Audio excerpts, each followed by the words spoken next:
Mga kababayan, binabantayan na ngayon sa loob ng Philippine Area of Responsibility ang ikapitong bagyo sa bansa ngayong taon at pinangalanang Bagyong Goryo. Kung ano ang update dito at ang posibleng epekto nito sa bansa, alamin natin mula kay Pag-asa Weather Specialist Charmaine Varilla.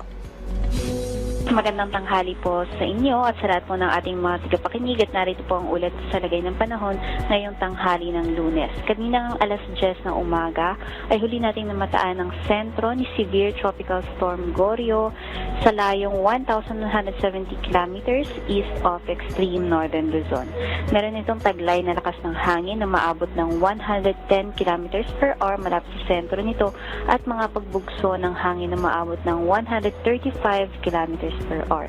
Patuloy itong kumikilos, pakanduran. Sa bilis naman yan na 25 kilometers per hour at yung pinakamalalakas nga na hangin nito ay maabot 280 kilometers. Sa base sa scenario na nakikita natin ay maaari pa itong lumakas at umabot ng typhoon category sa mga susunod na oras.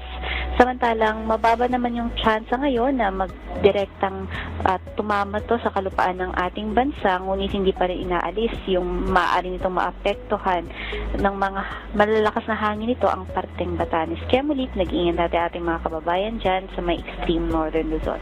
Samantalang ang maging epekto naman nitong bagyo dito sa ating southwest monsoon na patuloy pa rin nakakaapekto sa ating bansa ay meron itong bahagyang hila at mapapansin natin na posible na magkakaroon ng maulap na kalangitan at mga kalat-kalat ng mga pag-ulan, pagkidad at pagkulog dito nga yan sa may Visayas, gayon din sa Mindanao at kanlurang bahagi ng Luzon. Ngunit hindi naman natin inaasahan na magbibigay ito ng significant rains o halos napakalalakas na mga pag-ulan.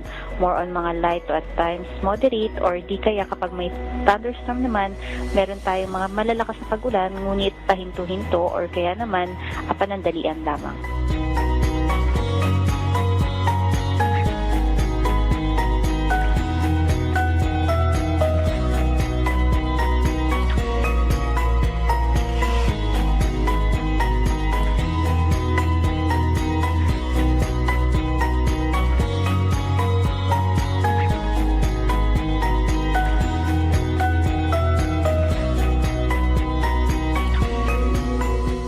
Para naman po sa lagay ng ating mga dam,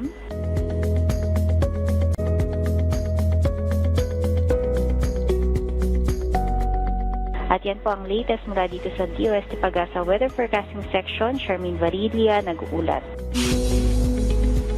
Maraming salamat Pag-asa Weather Specialist Charmaine Varilla.